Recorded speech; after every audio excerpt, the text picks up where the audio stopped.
Good people, I may have lied to you. In June 2021, I was not slowly suffocating from COVID while watching the Paul v. Mayweather fight. Instead, I was dumpster diving behind a Wendy's, where I found this gem. In the events of Claw, two friends are forced to spend the night in a ghost town and find themselves hunted by a prehistoric predator. Today we will be going over the movie, followed by an analysis of all dinosaurs featured. I'm sore loser. Adderall makes me want to talk about dinosaurs less, so I threw that shit in the trash, and I hope you will enjoy. Our movie opens with The Claw. Nani? Alright, movie over, see y'all. Something's in my ass. Okay, I'll stop. We see a scientist, and I'll use that term loosely, looking at a microscope.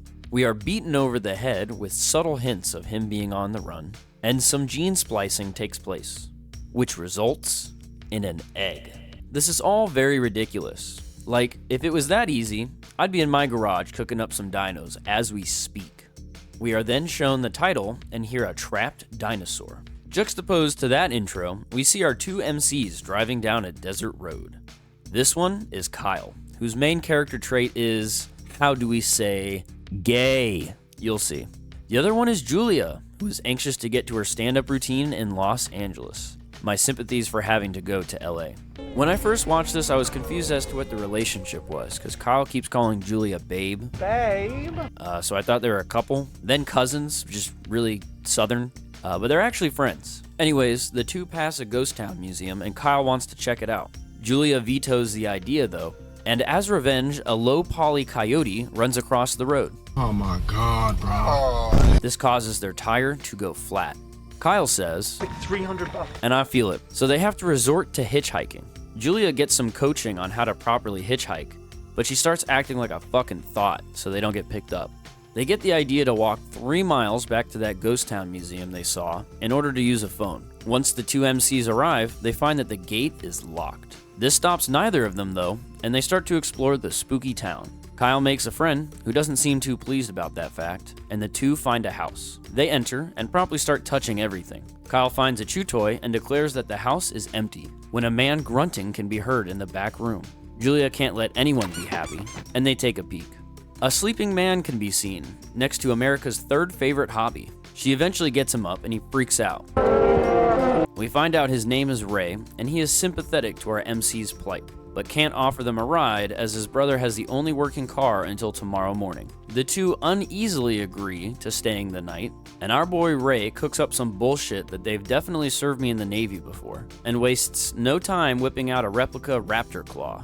Ray could not quell the urge to start talking about dinosaurs to random people. Also, after doing some research, I believe this is a Utahraptor claw, which is relevant later. Kyle does what most people do when you start talking about dinosaur stuff to them, and takes a mild interest in the claw to be polite. Ray then whips out a huge box with more fossils while talking about how the area is related to them. Tell me this isn't y'all when you have guests over. Kyle continues to do what most people do at this stage of dinosaur conversations and gets uncomfortable. Julia sees a name on the box and Ray says it's his brother's. Foreshadowing. We then transition to our scientist putting some perk 30s into some meat. Classic Detroit cuisine. We see him pull up to the raptor shack from the intro and place the perk meat inside. And we get some creep shots of the raptor eating. Okay, looks good so far. I'll analyze in a bit when we see more. Once the creature has fallen asleep, he enters to clean the cage when he notices the succulent meat meal went uneaten. This is because the raptor remembers his 3rd grade dare pledge and eats the fake member of the scientific community. Can't spend too much money on the CGI right now, so we cut back to our other 3 walking through the ghost town. On the way, they hear an obvious raptor screech in the distance, and when asked about what this could be, Ray says, ghosts. This is why people hate boomers. He shows them to the camper they will be staying at for the night, and then starts doing yard work in the pitch black. Just, what? Julia and Kyle deliberate over their situation, with the common topic of conversation being Ray murdering both of them in their sleep. This makes them both nervous, and they have to locate the outhouse for a group P sesh. Meanwhile, Ray is just trying to feed his dog, Mr. Bojangles. I gotta tell you, Ray continues to rise in the ranks of people that I like, with Mr. Bojangles being right behind him. Unfortunately, this is a dinosaur horror movie that came out during COVID, so next thing we hear a raptor growl and our good boy has disappeared. This causes Ray to enter into some sort of elderly rage state and start walking around the night with a shovel like a dementia-riddled lunatic.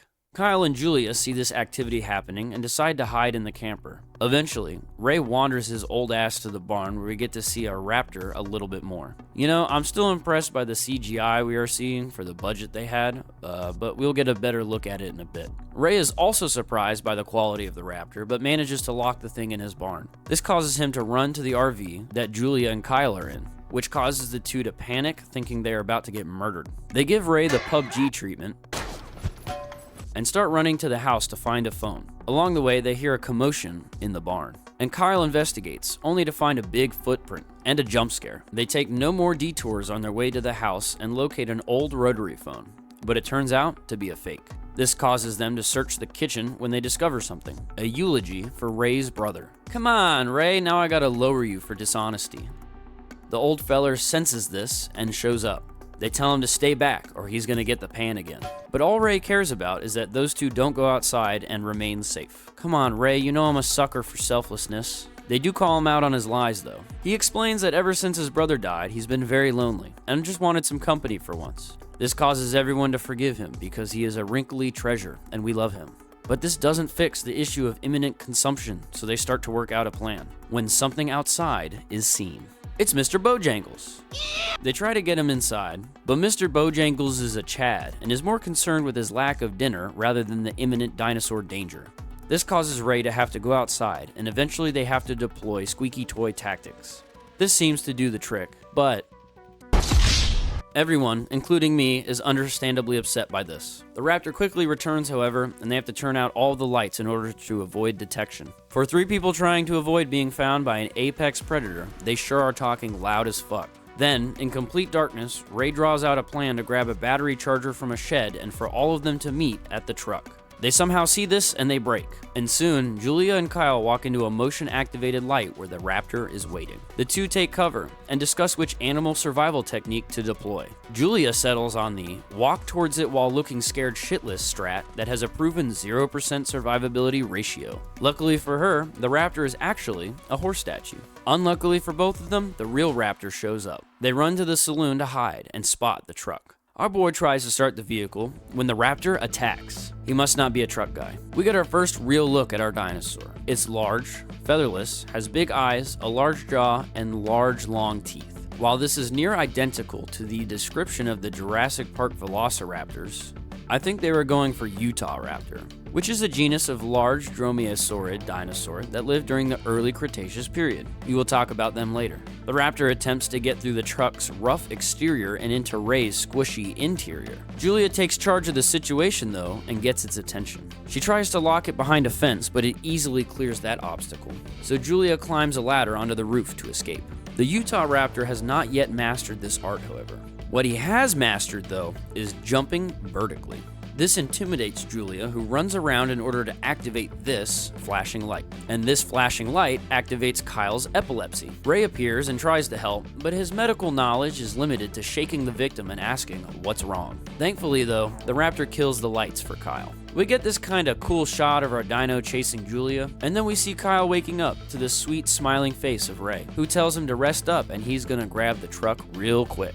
Unfortunately, this movie is called Claw and not Ray, so we get the saddest death of 2021. Kyle ends up escaping the saloon and manages to both jump scare Julia and trap the raptor inside. This buys them enough time to discover the truck is broke, must be a Chevy, and get chased all the way back to the RV. Once inside, they make a quick plan to lure the thing into the nearby horse trailer and trap it. This almost works, but Julia fumbles with the escape hatch like a rookie. Right before she is turned into an hors d'oeuvre, Kyle runs in to sacrifice himself so that his friend can escape. And I shit you not, they use that meme scream sound effect.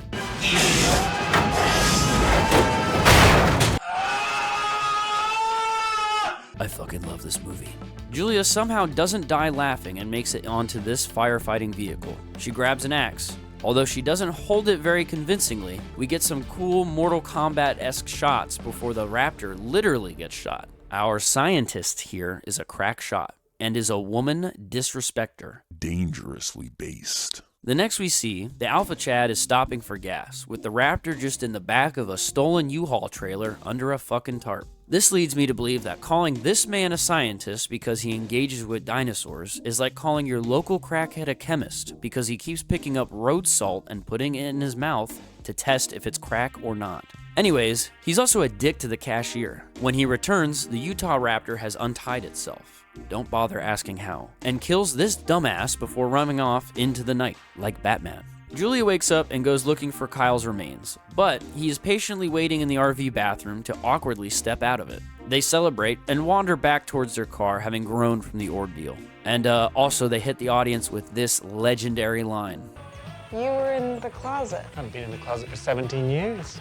Apparently, it took Julia 1 year to walk to LA because we get a 3-minute straight Laugh Factory scene that is honestly lame as fuck, with the only good part being this joke. Kyle's like, oh, do you think he saw us? And a T-Rex, maybe, busting in to eat both Kyle and then Julia. Guess he was tired of this absolutely fucking bonkers of an ending too. Okay, oh shit, hold on. Turns out this was a dream Julia was having, and Kyle comes in to check on her, which is weird. Are they a couple now? Or like, why are they living together? Regardless, he consoles her and says that there are no dinosaurs coming to eat them.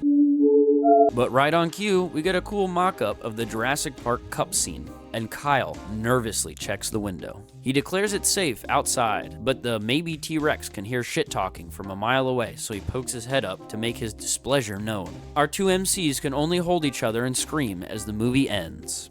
Honestly, this movie is pretty good bad, summed up perfectly by this critic's excellent comment. I like this movie and you should watch it. But I hear ya, what about the dinosaurs?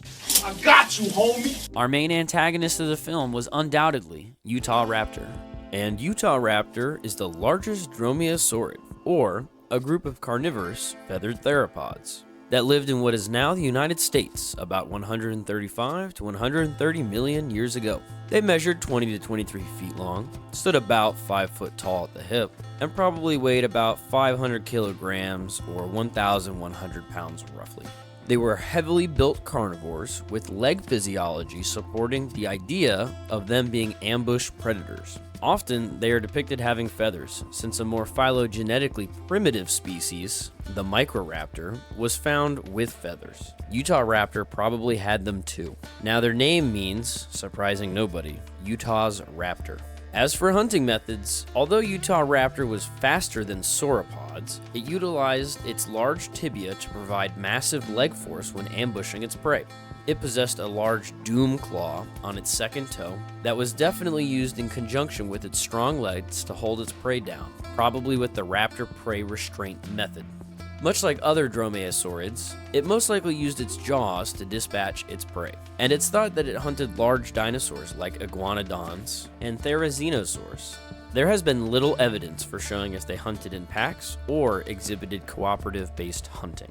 Now, how did these two compare? Well, it's not looking too hot for this fella. First and foremost, I will say that they got the height correct, and the doom claw is present, and on the correct toe. As for differences, it obviously has no feathers. The teeth are quite a bit longer and thinner in some shots than its real-life counterpart. The skull shape is also different. Utahraptor's skull, and therefore its head, was box-like and long. While I think the raptor displayed here has the correct head shape, it's not as long as it should be. And the biggest glaring issue here are those hands. Look at how long each digit is. I'm starting to think that just like people have trouble drawing hands on people, showing accurate hands for dinosaurs is quite difficult as well. I feel that this singular raptor fills the same ecological niche here as it would have in real life, i.e. hunting its prey. However, it is just one dinosaur, and it would eventually be found and killed by humans, thus restoring the balance of the food web in the area. For popular conceptions, Utahraptor's size can be appreciated by this video by Paleo 101, where he shows the difference between a Utahraptor foot versus the Velociraptor foot.